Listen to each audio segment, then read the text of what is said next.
Buenas noches, amigos. Soy Joaquín Ricardo, como cada viernes a las 10 de la noche por Voz Media Network, Canal 85 de Claro, Win TVO, YouTube Live y demás medios digitales de esta plataforma. Procedemos a realizar una nueva entrega de comentarios y reflexiones. Como ustedes saben, nuestro programa consta de dos secciones.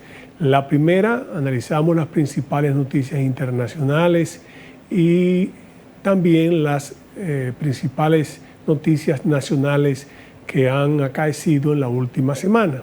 En la segunda, procedemos a realizar una entrevista siempre a una persona invitada para que nos arroje luz con su pensamiento y su sabiduría acerca de temas de importancia. En esta oportunidad tenemos la honra de tener con nosotros al licenciado Pelegrín Castillo Semán, presidente de la Fuerza Nacional Progresista, exdiputado, ex ministro de Energía y Minas, y un defensor a ultranza de la dominicanidad, que es de las personas con más conocimiento de lo que de las relaciones dominico-haitianas, la importancia de las mismas y lo que actualmente acaece en ese hermano país. Vayamos pues entonces al primer segmento. En las principales noticias internacionales, al día de hoy hay que clarificar que grabamos los jueves para salir los viernes, ¿verdad?, a las 10 de la noche. Al día de hoy constituyen tres noticias importantes. En primer lugar, hoy se conmemora, hoy jueves 8, se conmemora el Día Internacional de la Victoria, en la que se rememora la victoria de las fuerzas aliadas sobre el nazismo y sus aliados en 1945. Hay celebraciones en todos los lugares del mundo, pero especialmente en Inglaterra y en otros lugares de Europa, en donde se guardaron en Inglaterra 2 minutos, en Gran Bretaña 2 minutos de silencio por la memoria de aquellos caídos. Y un tataranieto más o menos de Winston Churchill prendió la principal llama votiva o vela en la abadía de Westminster, donde se llevaron a cabo las celebraciones. Otro tema de importancia es la celebración del cónclave para elegir un nuevo papa. A la hora de grabar este programa todavía no se había producido ninguna escogencia. Las 3 votaciones habían terminado en humo negro, como ustedes saben. Eso quiere decir que no hay un acuerdo para la elección del nuevo papa, el número 267 de la Iglesia Católica, que maneja, que pastorea, que sirve de obispo de Roma y líder de cerca de 1.5 billones de cristianos en el mundo, de católicos en el mundo. Y la otra noticia, quiero hablar un poquito más de lo del papado. Lo del papado pues es importante porque la Iglesia Católica siempre ha sido una fuerza determinante en los momentos en que surge casi siempre un nuevo orden internacional. Lo ha sido en el pasado, solo hay que recordar el papel de Juan Pablo II en 1989 y los sucesos posteriores, y así en cada momento importante de la humanidad, ahora que estamos en momentos de incertidumbre, donde hay un nuevo orden comercial y probablemente un nuevo orden internacional desde el punto de vista político también, pues la presencia del Papa podría ser interesante. Habrá que ver a quién elige y qué dirección toma la Iglesia en ese sentido. Por otra parte, también en el día de hoy se anunció, hoy repito, 8, se anunció un acuerdo, uno de los 60 o 70 acuerdos que según el presidente Donald Trump tiene listos para presentarle al pueblo norteamericano y al mundo, acuerdos comerciales, en este caso fue con Gran Bretaña. Parece ser un acuerdo conveniente para ambos países que va a preservar, va a abrir los mercados, pero al tiempo que preserva también los trabajos, los puestos de trabajo en las dos naciones. Tanto el presidente Trump como el primer ministro Keir Starmer, hablaron muy bien y dijeron muy bien del acuerdo. Dijeron que estaban satisfechos con los términos del mismo, y dijeron exactamente lo mismo, que había una apertura, que eso significaba también ahorro para ambos países y además significaba la seguridad de empleo y una alianza especial entre Gran Bretaña y los Estados Unidos, no solo desde el punto de vista comercial, sino también desde el punto de vista científico y otras cosas más. En el orden nacional, pues yo diría que la noticia más relevante, el presidente Luis Abinader asistió a Washington a recibir un premio de liderazgo, que creo que es el premio del Consejo Hispano de Líderes. Se le dio un premio por su liderazgo también. Aprovechó para conversar con el secretario de Estado Marcos Rubio acerca del tema de Haití. Como ustedes saben, es un tema que nos preocupa. Hay una implosión prácticamente en la parte en la República de Haití, y eso trae sus consecuencias para la República Dominicana. Lo otro es también la fecha al diálogo con los 3 expresidentes con relación a Haití, que es el 14 de marzo, es decir, el próximo miércoles. Soy de los que creo que es oportuno ese diálogo. Soy de los que creo que es hora de que el tema de Haití se despolitice, que es hora que los líderes tienen la obligación moral de explicarle a sus seguidores el por qué se toman determinaciones importantes para el país, aun cuando no sean las más populares desde el punto de vista político. En este caso, creo que esa reunión será importante para afianzar un tema como Haití, que tiene que despolitizarse y fortalecerse para el futuro. Así que yo soy de los que tengo puesta mucha fe en que los líderes van a entender cuál es su papel y comprender que la situación es tan grave que amerita que el liderazgo nacional tome una posición firme y que haya coherencia en ese tema y no utilicemos la política con el tema haitiano, que es un tema de vital importancia para el futuro del país. Después de la pausa seguimos, amigos, con nuestra segunda sección y nuestro invitado, como ya dijimos, es el licenciado Pelegrín Castillo Semán.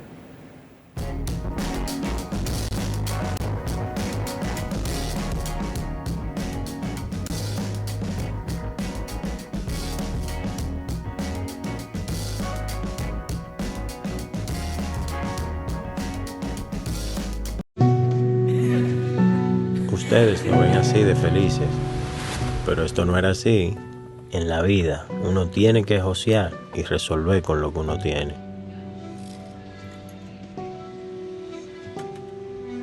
Un día nos sentamos y nos prometimos, vamos a tener nuestra casa propia, para que el chichi que viene en camino pueda crecer feliz y tranquilo. Pero en el fondo sentíamos que era imposible. Hasta que nos llamó el Ministerio de Vivienda y Edificaciones y comenzamos a saltar, pero de felicidad. Este es nuestro sueño. Vivimos en nuestra propia casa. Muchas familias dominicanas ya están viviendo un sueño que parecía imposible.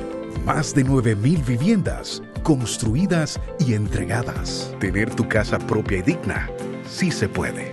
Ministerio de Vivienda y Edificaciones. Cuando caían 2 gotas de agua, ahí sí es verdad que llovía más dentro que afuera. El sueño de que mi familia tuviera su casa propia, que pudieran vivir bajo un techo seguro, parecía imposible. Era algo que nos hacía sentir que no había esperanza.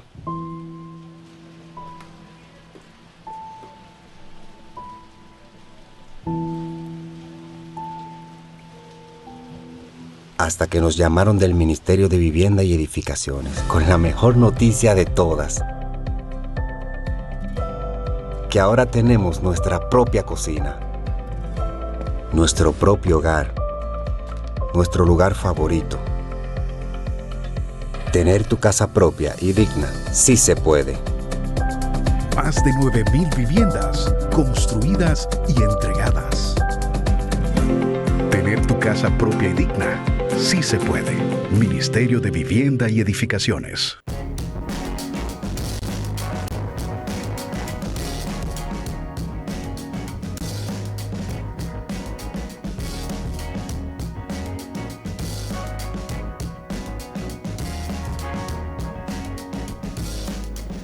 Él es de las personas más conocedoras de la situación de Haití y que realmente entiende el grave peligro a que está sometida la República con la implosión que prácticamente ha ocurrido en el lado haitiano. Quiérase admitir o no, las bandas están a 5 kilómetros de la frontera, quiérase admitir o no, el Consejo Presidencial Transitorio se ha diluido, las ayudas prometidas, tanto a Haití como a otros países, no llegan, y mientras tanto la República está sujeta a lo que pueda acontecer ante un desborde, y nosotros entonces la República Dominicana y algo así. Hablábamos justamente antes de fuera de cámara, hablábamos del peligro a que está sometida la República. Yo dejo que sea mi invitado, a quien le agradezco infinitamente su permanente presencia. ¿Por qué? Porque para mí Haití hay que darle atención permanente.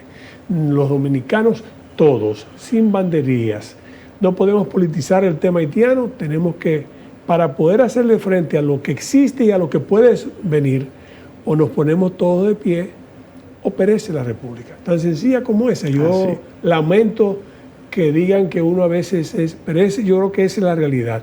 Quiero oír la opinión de alguien que sabe más que yo sobre eso y que puede estar también más al tanto porque pertenece a otros organismos y nos puede informar qué ocurre, qué sucede, qué podemos esperar y qué debemos hacer los dominicanos para prepararnos. Peregrín. Joaquín, muy contento de encontrarme de nuevo aquí en tu compañía. Muchísimas gracias por la invitación. Realmente me es muy grato estar aquí.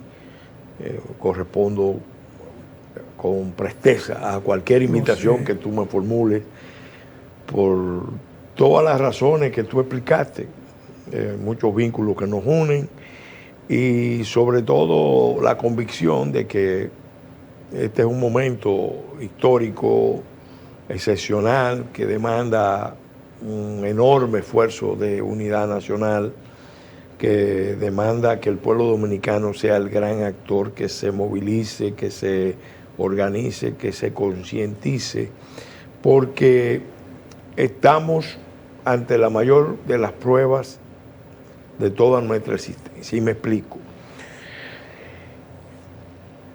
Haití es una nación emblemática, eso no se discute, que representa mucho para muchas comunidades del mundo.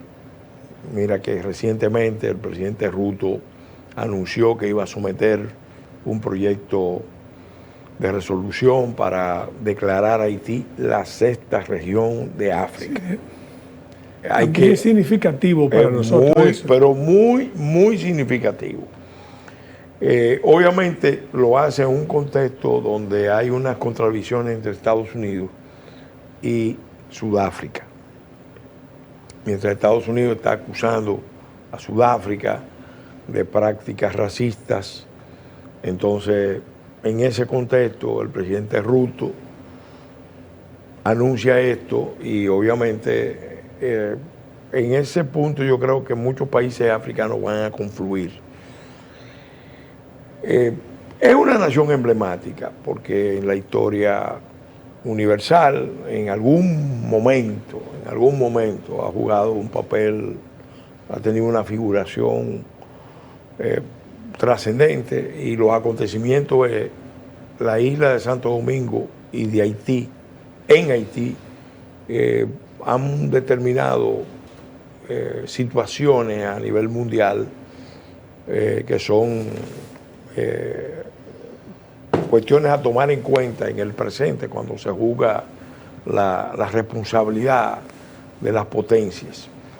Pero tristemente esa nación que se declaró nación independiente en 1804, después de haber sido parte de la República Francesa, de que se aboliera la esclavitud en la colonia francesa de Santo Domingo por la Revolución Francesa. Esa nación entró muy pronto en una etapa muy dolorosa, de muchos conflictos. Y para hacer la historia corta, al cabo de 200 y pico de años, no han podido conciliar. No han podido integrar un proyecto nacional fuerte y su Estado propiamente se puede decir que sucumbió. Sucumbió hace muchos años. Y la responsabilidad de que Haití sea actualmente un Estado fallido es compartida por el liderazgo haitiano y también por actores de la comunidad internacional, los más poderosos en el presente y en tiempos pasados. Entonces, ahí tenemos un sesgo importante que tomar en cuenta, porque estamos hablando de la falta de Estado, un Estado fallido que ha ocupado el índice de Estado fallido en los primeros 10 lugares desde que se creó el índice de Estado fallido. Hay gente que cuestiona esto, pero la verdad es que nadie cuestiona que Haití es una zona de desastre ecológico. Lo saben todos los organismos internacionales. Nadie cuestiona que es una zona de desastre sanitario. Nadie cuestiona que ha devenido en un estado canalla controlado por el crimen organizado transnacional. Entonces, eso ya de por sí es dramático, es horroroso. Pero cuando uno analiza lo que ha sido la acción de la comunidad internacional frente a Haití en las últimas décadas, llega a la conclusión de que en el fondo ha sido, además de una nación emblemática, un Estado fallido, ha sido un pueblo descartado, desahuciado. Los organismos internacionales que han intervenido en Haití, 7 intervenciones en los últimos 30 años,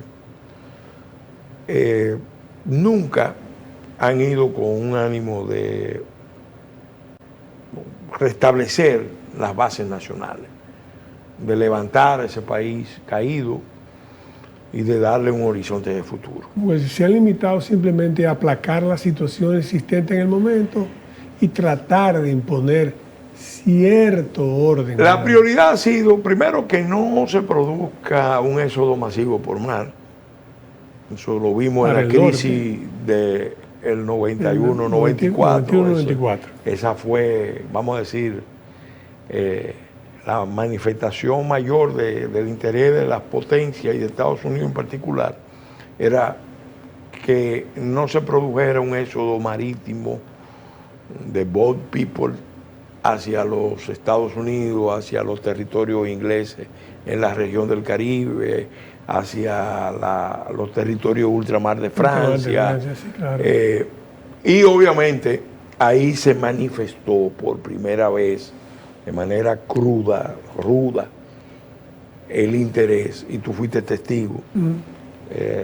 Todos los que estaban alrededor del presidente Balaguer fueron testigos de cómo se quiso que esa crisis histórica internacional compleja se encapsulara en la isla de Santo Domingo. Entonces, desde esa época y aún desde antes, uno puede decir, bueno, la tendencia ha sido descartarlo, considerar que es un pueblo que no tiene manera de levantarse y de tener un futuro mejor, y que lo que corresponde es un esfuerzo, además de evitar que salgan por mar, un esfuerzo mínimo de estabilización mientras transfieren la crisis, la van trasvasando progresivamente a República Dominicana. Eso es lo importante. Esa es la parte más peligrosa. ¿Qué ha pasado? Que República Dominicana en las últimas décadas ha estado sometida a todo tipo de presiones, con ese abiertas, encubiertas, duras, con recursos blandos, chantaje, intimidaciones, seducciones, para que sus clases dirigentes acepten jugar un rol de Estado pivote, Estado tapón, para convertir el territorio dominicano en una zona de amortiguamiento de la crisis. Entonces ese es el dato del que tenemos que partir. Porque si seguimos analizando esto como una crisis migratoria propia del país de menos desarrollo al más desarrollado, estamos engañándonos, estamos confundiendo al pueblo dominicano, que es un pueblo que también es una nación emblemática y que a pesar de sus limitaciones, de sus fallas, a lo largo de la historia, de la mano de la providencia, que yo siempre la invoco, ha ido abriéndose paso y ha logrado cosas importantes, apreciables, y que como nación tiene derechos inalienables como lo tiene Haití, sí, que hay que cuidar. La fórmula de la solución dominicana al problema haitiano,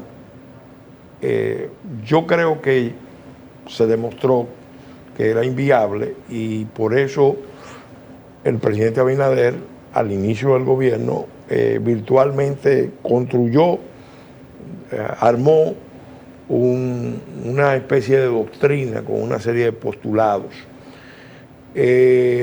Todos los presidentes en algún momento anterior habían sido claros en esta línea, pero la crisis esta obligó a que el presidente dominicano diera un paso hacia la formulación de una doctrina de política exterior que tiene unos componentes muy, muy claros. Eso obviamente tú lo sabes, porque tú fuiste secretario de Relaciones Exteriores. Eso por un lado es bueno, es necesario, pero si la política interna del Estado no respalda la política exterior, no hay nada. No le da consistencia, fortaleza, pierde credibilidad. Y en la política internacional, el Estado que no es creíble se hace muy vulnerable. Entonces, el problema que tenemos actualmente es ese, que hemos avanzado ya en la comprensión del problema, ya hay un cambio en la doctrina, no todos la asumen plenamente. Por parte del Estado, ¿verdad? Por parte Pero del como Estado. tú dices, internamente hay sectores que todavía no lo asumen. Todavía están aferrados al esquema, no logran ver más allá de sus propios intereses, le temen a desmarcarse de los compromisos que asumieron. Además tienen una visión simplista, desarraigada de lo que es la historia, la cultura, las raíces de la nación, de la patria. No le importa. Esos sectores, que no son muchos, pero son poderosos. Son poderosos. Con cierto poder. Evidentemente han estado frenando la acción del pueblo, del Estado, del mismo presidente. Y se nota, uno percibe las contradicciones. Yo he estado cerca en estos temas, tanto del presidente como de muchos ministros, y me doy cuenta, lo digo con toda claridad, de esa contradicción latente, y a veces no tan latente, patente, evidente, y siempre peligrosa. ¿Por qué? Porque desde fuera lo que dicen es, bueno, continuemos con la fórmula de la solución dominicana. ¿Qué pasa? Qué bueno que sepan, es bueno que los dominicanos entiendan lo que acaba de decir Peregrín Castillo. Mientras nosotros reclamamos que la comunidad internacional se haga cargo de Haití, la comunidad internacional lo que nos hace es decir cada día, en la medida en que puede, con sus acciones muy finas, no, ese es un problema de ustedes. Sí. Nosotros podemos ayudar a que ustedes gestionen, pero ese es un problema de ustedes. Sí. Y nosotros no hemos comprendido eso. Sí. Ahí viene el problema, porque hay sectores que entienden que pueden usar la carta haitiana, las crisis haitianas, el número de haitianos, como una carta de negociación de sus intereses, no de la nación. Y por eso es que esto nos pone a prueba como nación. Yo recientemente pronuncié una conferencia y la titulé de una manera, vamos a decir, retadora: la nación dominicana en peligro, el dilema de la nación dominicana en peligro, que es o ser una finca con pasaporte de unos pocos dueños, o ser una república afirmada en su proyecto nacional fuerte e integrador. Entonces, en toda la historia dominicana hemos estado oscilando desde la fundación Un péndulo. entre esos dos términos del dilema: ser la finca con pasaporte de unos pocos dueños, o ser la nación que se afirma en sus derechos inalienables, sobre todo cuando se ven los peligros, porque a veces es también un tema de comprensión histórica, de intelección del problema. Gente que está viendo el problema ahora. Antes no lo veían. Ahora lo están viendo. Bueno, mejor tarde que nunca. Como decía Pedro Enrique Ureña de nuestra independencia, la intelección fue en los años 70. Claro, no en los claro. 40. Duró desde la independencia efímera, claro. Se afirmó con mucha fuerza en el 44, siguió, se reafirmó en después la restauración, y ya en los 70, ¿cuándo se comenzó? Cuando nos dimos cuenta de que no queríamos ser americanos, que no queríamos ser españoles, que no queríamos ser haitianos, que queríamos ser nosotros mismos. Entonces cogimos. Entonces, así pasa ahora con el problema haitiano. Entonces, ahora mismo, y nuestra afirmación de la ahora nacionalidad. mismo tenemos que entender, obviamente, que este proceso que hemos vivido en las últimas décadas tiene mucho que ver también con la coyuntura mundial. Porque la coyuntura mundial estuvo, el proceso mundial de globalización estuvo dominado por un discurso. Sí, eso era en contra nuestra. De debilitamiento de la frontera, de las naciones, claro, de la migración, la integración, el derecho de emigrar, la ciudadanía global, claro, los derechos humanos universales. Todo eso debilita la defensa de naciones pequeñas. Claro. Afortunadamente, en esta coyuntura, después de unas luchas intensas que se están dando, especialmente en Estados Unidos, el orden mundial empieza a recomponerse, y yo digo que nos brinda, esta es una coyuntura que nos brinda a nosotros la oportunidad histórica de salirnos de la trampa en que nos metimos, una trampa mortal. Nos metimos por acción, por omisión, por irresponsabilidad, por inconsciencia, por vacilación, por diferentes motivos. Todos los actores de la vida nacional, en mayor o menor medida, tienen algún grado de responsabilidad en lo que ha pasado. Pero hay que entender también lo que los expertos en geopolítica han demostrado que es una constante. Es muy difícil construir naciones fuertes en los márgenes de los grandes imperios. Cuando tú ves la historia universal, todos los grandes imperios han tenido en los márgenes un conjunto de naciones que son naciones que están bajo su influencia, pero también constituyen un área de penetración, un área de inestabilidad, de volatilidad, donde las potencias rivales vienen a competir. Esas son las famosas guerras de fractura que hablaba Hondi. Las líneas de fractura, los Balcanes, por ejemplo, el Cáucaso, con relación a la civilización rusa, los estados tributarios con relación a la civilización china, todo el norte de África con relación a las potencias europeas. El Caribe siempre fue, vamos a decir, el escenario de lucha de las potencias marítimas del mundo. Decía Humboldt que era el Mediterráneo hasta que Estados Unidos se afirmó como potencia mundial, con la guerra hispanoamericana. Bueno, entonces ahora mismo estamos en una coyuntura excepcional. ¿Qué tenemos que hacer? Bueno, comprender eso. Lo primero es comprender eso, educar al pueblo. El liderazgo tiene un papel importante que jugar. Ahí quiero cortar para que nos diga entonces qué es lo que hay que hacer, como tú dices, y sobre todo esa última parte del liderazgo, pues yo comparto su opinión. Vamos a una pequeña pausa comercial y regresamos de inmediato.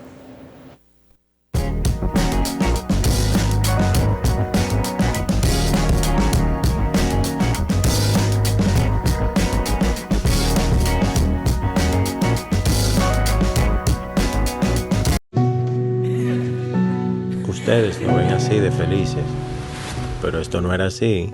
En la vida uno tiene que josear y resolver con lo que uno tiene.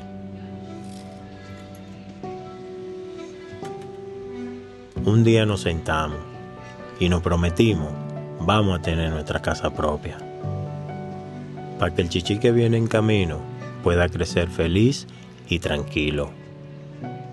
Pero en el fondo sentíamos que era imposible.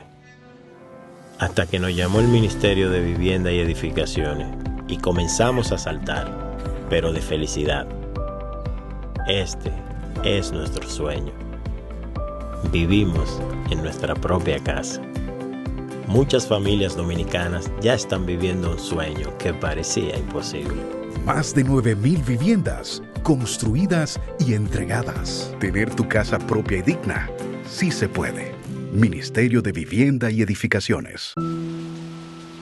Cuando caían 2 gotas de agua, ahí sí es verdad que llovía más dentro que afuera.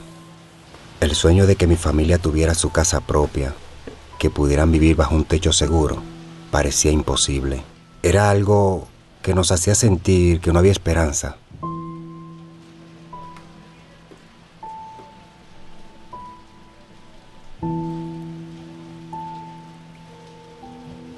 Hasta que nos llamaron del Ministerio de Vivienda y Edificaciones con la mejor noticia de todas: que ahora tenemos nuestra propia cocina, nuestro propio hogar, nuestro lugar favorito. Tener tu casa propia y digna, sí se puede. Más de 9,000 viviendas construidas y entregadas. Tener tu casa propia y digna, sí se puede. Ministerio de Vivienda y Edificaciones.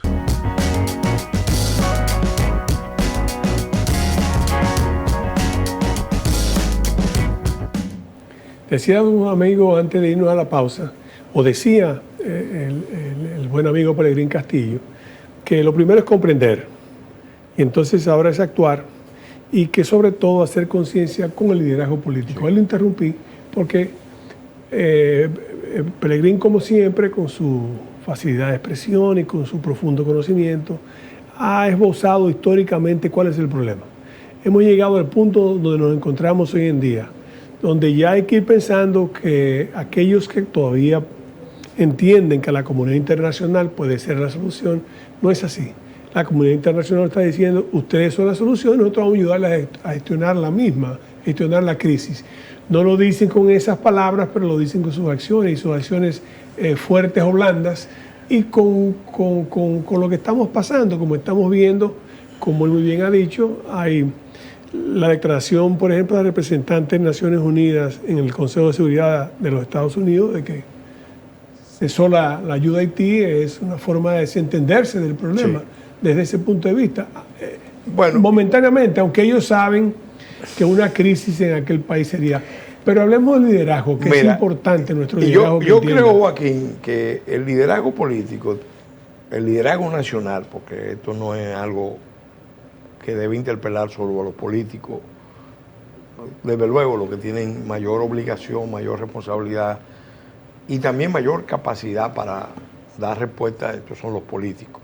Pero todo el liderazgo nacional, el empresarial, la iglesia, religioso, claro, sindical, popular, militar, académico, tiene que entender que no es un problema migratorio, eso es lo primero. Claro. No podemos seguir hablando de que tenemos un problema migratorio. A veces dice migración económica, sí, porque no es migratorio. En tal caso sería una migración económica, sí, y no es así. Y no es así, es una crisis internacional con implicaciones de seguridad interior y exterior.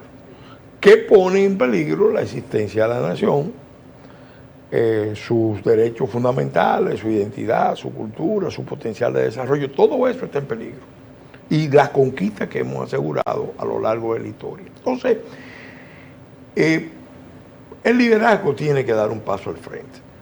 Y tiene que demostrar primero desprendimiento, tener capacidad de unirse es el primer paso, porque nada divide más que la política, los resentimientos políticos. Que usualmente tienden a ser los resentimientos personales lo que realmente dividan más. Eso es penoso. En la historia, en los últimos 60 años. Eso es muy penoso. Si Winston Churchill hubiera empezado a cuestionar a nivel Chamberlain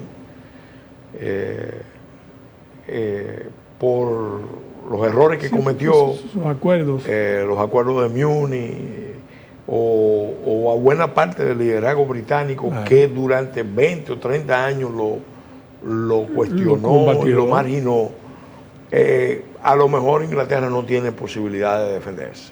Se pudo defender porque él entró, tomó el control, los demás admitieron que el que estaba en posiciones de dirigir a Inglaterra, a pesar de toda su retórica guerrerista, era él. Y le dieron el apoyo y hubo una nación que se unió en el peor de los momentos, en momentos oscuros. Ahora, República Dominicana está viviendo un momento que no somos Inglaterra, somos un país con una geopolítica singular en el centro del continente, en el centro del Caribe, con un vecino colapsado, con un vecindario complicado. Entonces, ¿qué tenemos que hacer? Lo elemental, el liderazgo tiene que jugar un papel uniendo al pueblo, a los dominicanos de todas las condiciones, de todas las clases, pero unirlos para la defensa de la nación, la defensa de nuestros derechos inalienables, la defensa de la patria, pero a través de un proceso de concientización. Sí, iba a decir, haciendo conciencia del problema. Sí, porque mucha gente tiene reacciones primarias, viscerales, y cree que la lucha es con el haitianito de la esquina. Claro. Y no se dan cuenta de que es un reto mucho más complejo, mucho más exigente, que necesita una visión muy acertada que apunte a la estabilización de la isla y de la región, porque la región en sí está muy desestabilizada, muy convulsionada, y nosotros en la región somos una especie como de... La joya que nosotros podemos exhibir, que es nuestra estabilidad política y económica, nuestro crecimiento y desarrollo, están en peligro. Sí, están en peligro. Si no comprendemos. Sí, están en peligro si seguimos también con una actitud buenista. Yo lo digo con dolor, en cierta manera aquí se está viviendo en modo jet set, y el techo de la República está agrietado. Así es. El techo de la República está agrietado. Recientemente le decía al padre Clar, mire, esto que acaba de pasar, independientemente de las cuestiones de las luchas, hoy hace un mes, jurídicas, que nos sirva, interpretémoslo bien, como un signo premonitorio. Porque tenemos una actitud ante la vida que nos lleva a ir muy despreocupados, evadiendo cumplir con responsabilidades, tener evadiendo, a veces como nuestro entorno, previendo, vivimos el día y no vemos a futuro, ni nos preocupamos. Y yo digo, aquí hay una actitud del liderazgo en general, sobre todo se ha acentuado en la última etapa, porque Por ejemplo, cuando el doctor Balaguer estaba en el poder, tenía una visión estratégica, previsora, y tomó decisiones que han sido reconocidas con el paso del tiempo. Solamente hay que recordar el reconocimiento que le hace Al Gore al presidente Balaguer. Si no hubiera tomado la decisión que tomó en 1966 con los aserraderos, probablemente República Dominicana, con la práctica rentista que había, probablemente República Dominicana hubiera seguido el mismo destino de Haití. Ahora, en los últimos tiempos, el sistema, la clase política, que estuvo muy articulada con el discurso globalista y muy encandilada con la idea de que el desarrollo es el desarrollo del Nueva York chiquito, porque eso es un concepto que engloba muchas cosas. Sí, sí. La urbanización. Óyeme, nosotros, la realidad política hay que pensarla desde la realidad geopolítica. Los políticos tienen que ver todo en función de sus realidades inmediatas, los entornos inmediatos, insular, regional y sobre todo nuestro potencial. Entonces, ¿qué tenemos que hacer? Unir al pueblo, pero unirlo significa también concientizarlo, organizarlo, movilizarlo, porque se lo he pedido al presidente Abinader. Él se va a reunir con los expresidentes, no sé, creo que juntos no va a haber reunión. No será, pero se va a reunir. Eso se entiende que es de rigor. Está en el manual. Ante una crisis en curso a la vista, los líderes, el presidente llama a los otros líderes mayores y se reúne. Hay que ver cómo responden. Podrían responder imbuidos del espíritu de Desiderio y eso va a ser muy malo para la República Dominicana. Yo creo que eso se acabó. O pudieran tener un gesto de, bueno, vamos a ayudar a que... No por el presidente Abinader. Ojo. No es por el país. Es por el país. Por el país, la gente está equivocada, es del país. No es por Abinader ni por el PRM. No. Es por el República Dominicana. Entonces, ¿qué procede?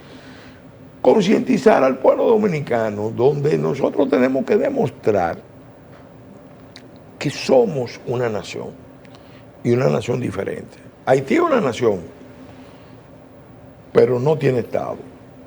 El Estado está descalabrado, desintegrado, colapsado. Nosotros somos una nación que, mal que bien, con limitaciones, con deformaciones graves, hemos logrado una serie de cosas.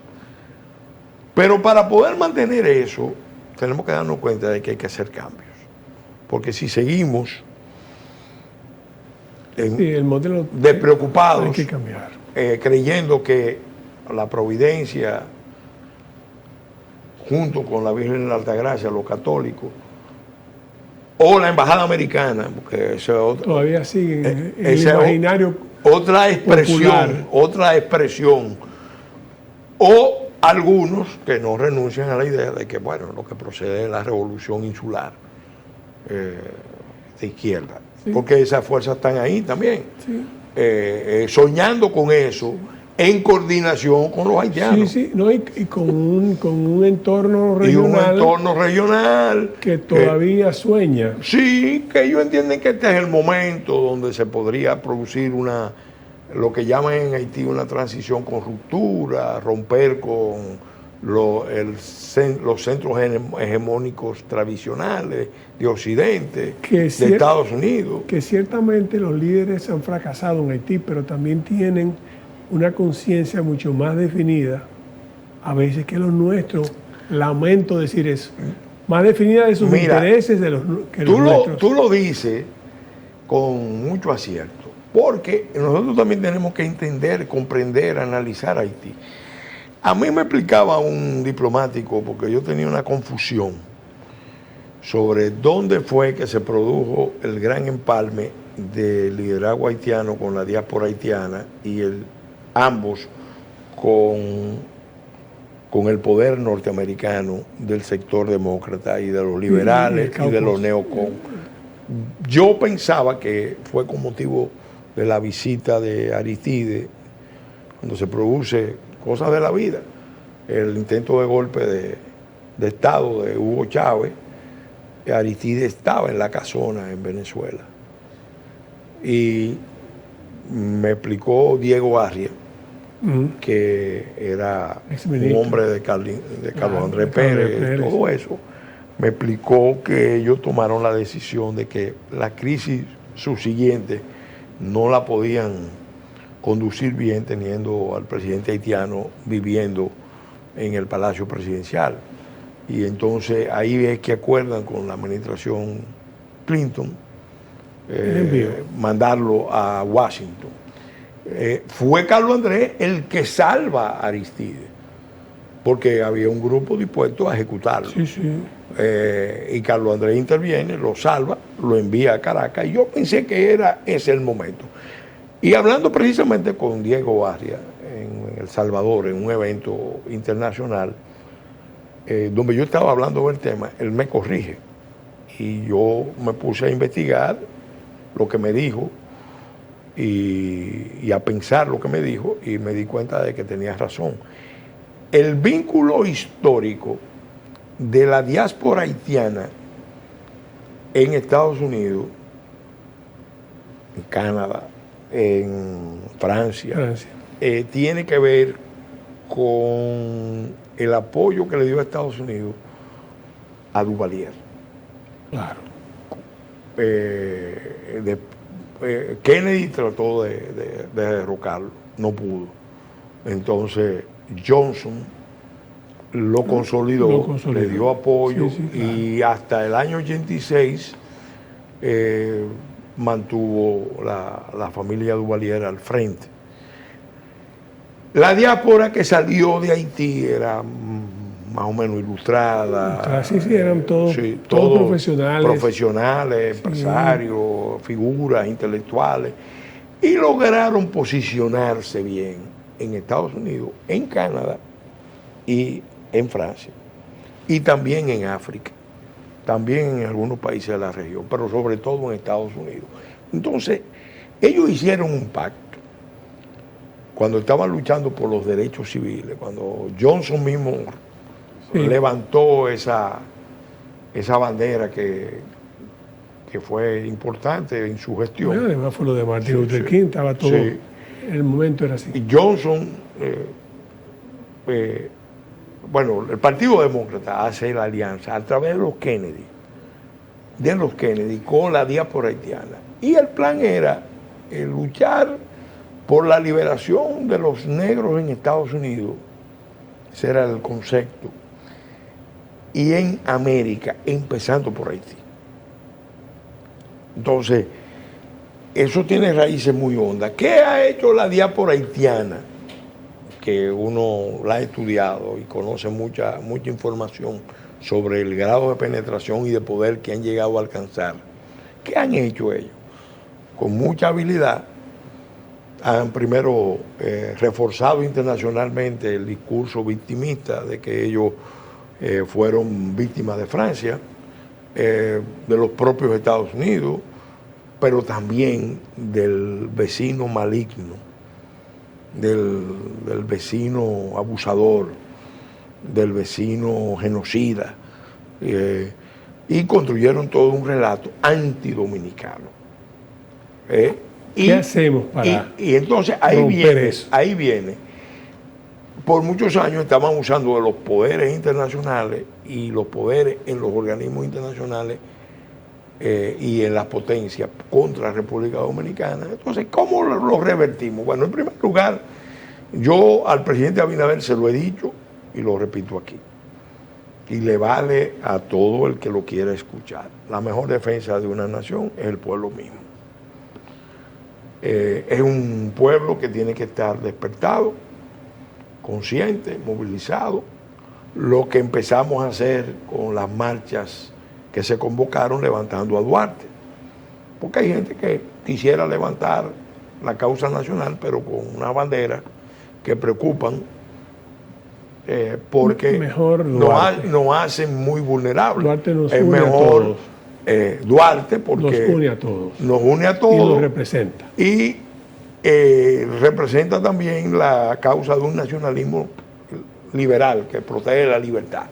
Entonces, y la conciencia de los líderes. Los líderes obviamente tienen que concientizarse de la realidad del problema y entender, bueno, este esquema no se va a mantener. Tratemos nosotros de cambiarlo en forma unida, porque termina un ciclo de la historia nacional, el que empezó en 1996. Nosotros hemos tenido ciclos normalmente de 30 años. Este que termina. Sí, lo es.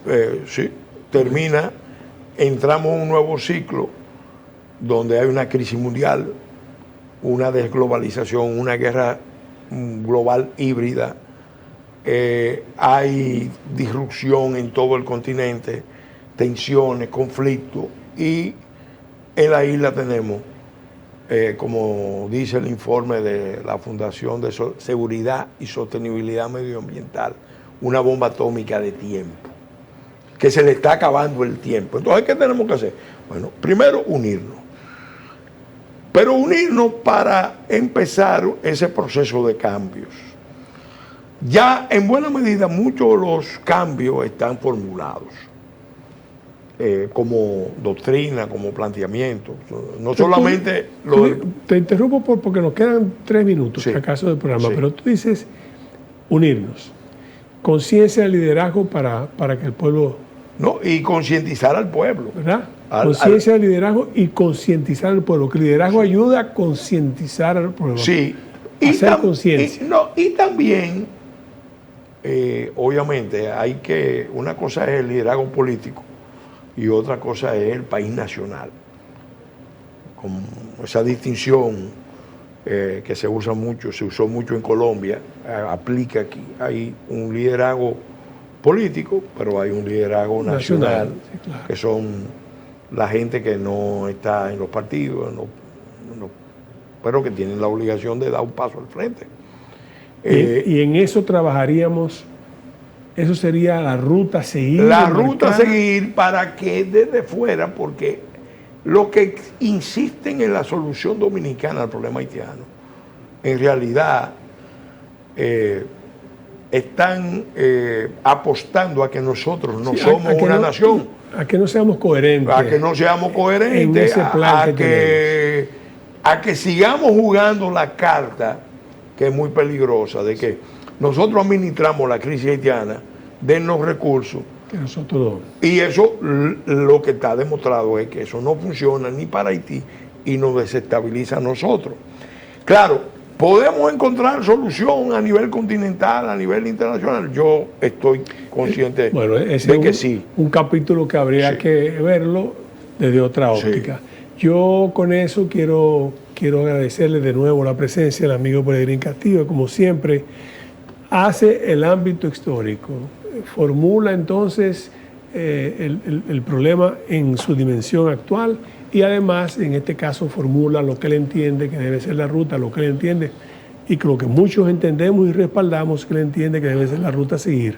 La conciencia del pueblo, el despertar del pueblo dominicano, la intelección, como decía Pedro Enrique Ureña, la intelección de la idea nacional que tiene que prender y darnos cuenta que es la única manera en que nosotros podemos ser fuertes, demostrando coherencia ante las potencias internacionales y aquellos que creen que nosotros podemos gerenciar y ellos dar los recursos para hacerlo. No podemos gerenciarlo, pero no puede ser solamente el presidente Abinader, no puede ser solamente los líderes políticos, tiene que ser la nación dominicana que demuestre con claridad que tenemos conciencia de nuestros valores, de nuestras esencias y que estamos dispuestos a defenderlos. Yo tengo una frase que enfatizo mucho. Si no procedemos como nación, nos tratarán peor que una colonia.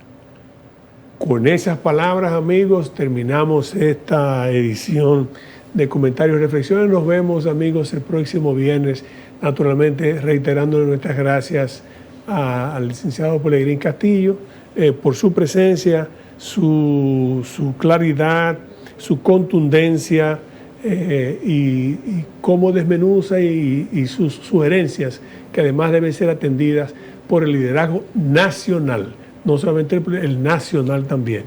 Amigos, nos vemos en una próxima entrega.